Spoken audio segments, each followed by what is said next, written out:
Seja bem-vindo, seja bem-vinda. Esse é mais um caso clínico comentado. Hoje é o nosso caso de número 7. Aqui você tem casos clínicos que são apresentados de forma estruturada, revisando a fisiopatologia para você treinar os diagnósticos diferenciais, treinar a semiologia, treinar o raciocínio clínico. Eu quero agradecer a você que tem ouvido os nossos casos. A cada semana, mais pessoas estão ouvindo os nossos casos clínicos, compartilhando, e eu vejo que muitos estudantes de medicina estão se inteirando pelo nosso podcast. Eu agradeço a você, agradeço o compartilhamento que você possa fazer com seus colegas e a divulgação dessa plataforma e dos nossos casos clínicos. Aqui, nos casos clínicos comentados, você pode fazer o raciocínio clínico e aqui você pode errar. Tenha certeza que você, estudante de medicina, que treina com os nossos casos clínicos, vai estar muito melhor preparado quando estiver diante de um caso parecido. Então, aproveite mais esse caso e, se essa é a sua primeira visita aqui na plataforma, aproveite para ouvir os outros 6 casos que já estão disponíveis e que você pode aprender e revisar conceitos com eles também. O caso de hoje é sobre uma mulher de 66 anos que queixa de perda de peso há 4 meses.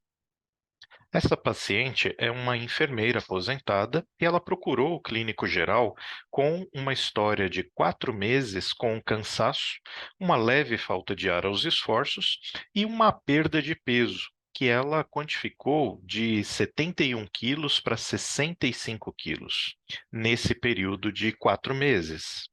Fazendo uma continha bem rápida, esses 6 quilos que a paciente disse ter perdido num período de 4 meses representa quase 8,5% do peso inicial. Portanto, uma perda de peso importante. E essa perda de peso aconteceu de forma involuntária. Essa paciente não tinha queixas de alteração do apetite, não estava fazendo nenhuma dieta, nenhuma restrição alimentar, e ela também dizia que não tinha nem náuseas nem vômitos. Mas nos últimos 2 meses, ela percebeu que o seu hábito intestinal tinha alterado. Ela alternava períodos de constipação com o seu padrão de hábito intestinal. Ela não percebeu sangue nas fezes, não havia sangue visível nas fezes, e ela também dizia que não tinha dor abdominal. Ela não tinha antecedentes familiares relevantes e não estava tomando nenhuma medicação de uso contínuo. O que havia de muito importante na história pessoal pregressa é que ela fuma 20 cigarros por dia há pelo menos 48 anos. E, além disso, ela tem contato com álcool numa porção de 20 a 28 unidades de álcool por semana. Ao exame físico, ela estava em bom estado geral, e o que chamava atenção no exame físico geral é que ela estava levemente descorada, uma palidez leve. Uma pressão arterial de 148 por 90, não havia sinais de linfadenopatia, não havia adenomegalias palpáveis ao exame físico. O exame físico das mamas, da tireoide, o exame físico do tórax, portanto, a ausculta pulmonar e cardíaca, eram normais. E o exame físico do abdômen também não tinha nenhuma particularidade. Não haviam massas palpáveis, não havia dor à palpação, os ruídos eram presentes e não havia sinais de visceromegalias palpáveis. Foi feito o toque retal e o toque retal era normal. Foram feitos exames de laboratório, um rastreamento simples com um hemograma, que mostrou uma hemoglobina baixa, uma hemoglobina de 10,1 gramas por decilitro, e um VCM, um volume corpuscular médio, de 76. Um hemograma que sugere uma anemia do tipo microcítica e hipocrômica. A contagem da série branca não tem particularidades, 4.900 leucócitos, plaquetas normais, 277.000, sódio potássio normal, ureia e creatinina também normais. Então, estamos diante de uma senhora de 66 anos que procurou o clínico geral e ela tem uma história de cansaço, uma falta de ar leve e uma perda de peso significativa há 4 meses, sendo essa perda de peso involuntária. Nos antecedentes pessoais, o que chamava atenção era o tabagismo e o consumo de bebida alcoólica frequente. Ao exame físico, nada chamava muito atenção, exceto uma palidez cutânea que foi confirmada com o exame complementar, já que o hemograma mostrava um padrão de anemia hipocrômica e microcítica. Uma paciente com esse perfil e apresentando essa anemia microcítica e hipocrômica com uma alteração do hábito intestinal nos faz pensar, e aí como primeira hipótese, em um carcinoma de cólon, o que também explicaria esse emagrecimento involuntário. Veja que num caso como esse, o que se impõe é avançar com essa investigação diagnóstica sem demora. Essa paciente fez uma colonoscopia com biópsia e o resultado do exame anatomopatológico confirmou a nossa suspeita de neoplasia do cólon.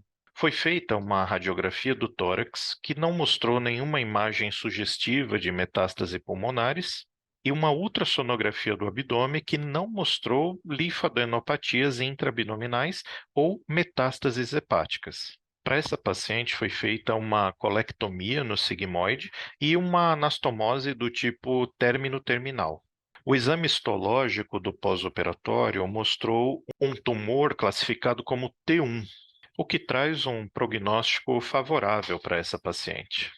Repare que esse caso não teve grandes complexidades para nos direcionar a uma hipótese diagnóstica bastante provável para esse caso, já que uma senhora tabagista que apresenta perda de peso, anemia de doença crônica e alteração do hábito intestinal faz com que a gente pense em câncer coloretal como primeira hipótese.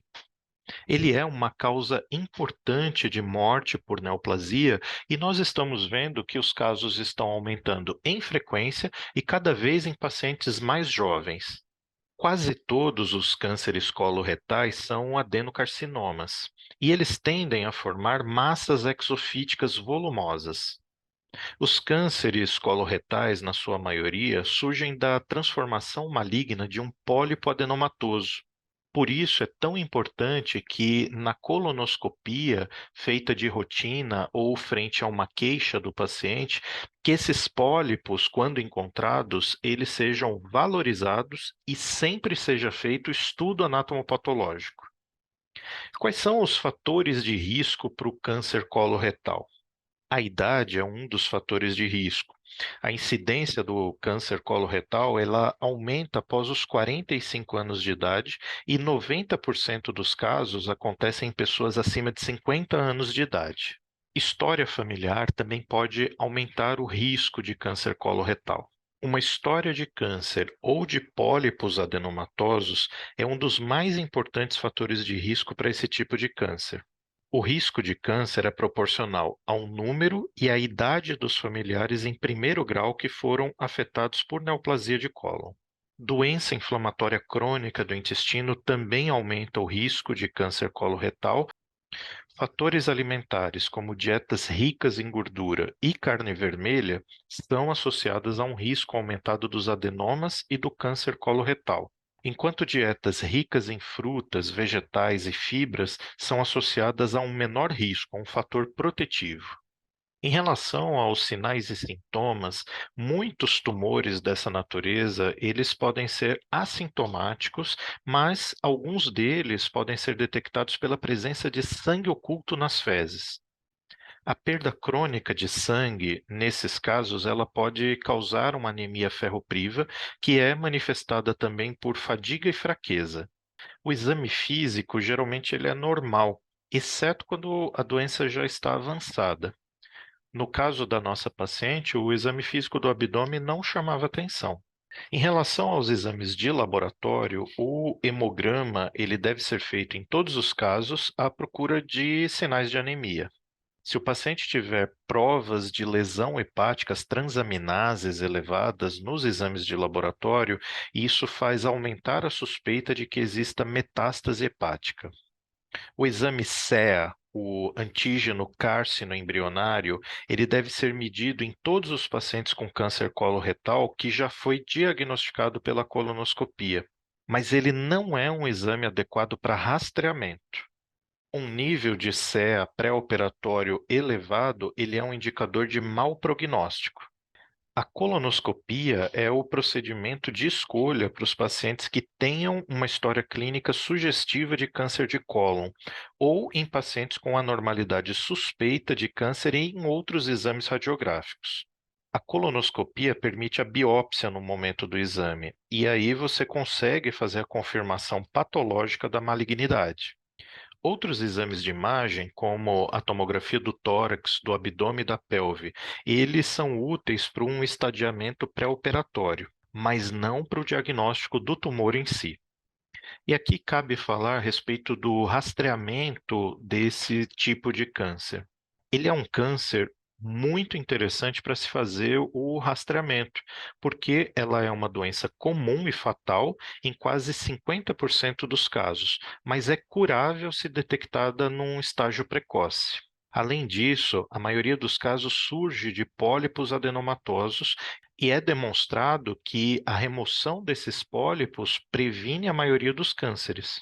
O rastreamento do câncer coloretal é indicado pela United States Preventive Service Task Force. Os exames que podem ser usados para esse rastreamento são a pesquisa de sangue oculto nas fezes ou a colonoscopia. Esse foi o nosso caso clínico número 7. Eu espero que você tenha aproveitado e revisado esses conceitos importantes a respeito do câncer coloretal e a gente vai se ver no próximo caso aqui na plataforma. Um abraço e até lá.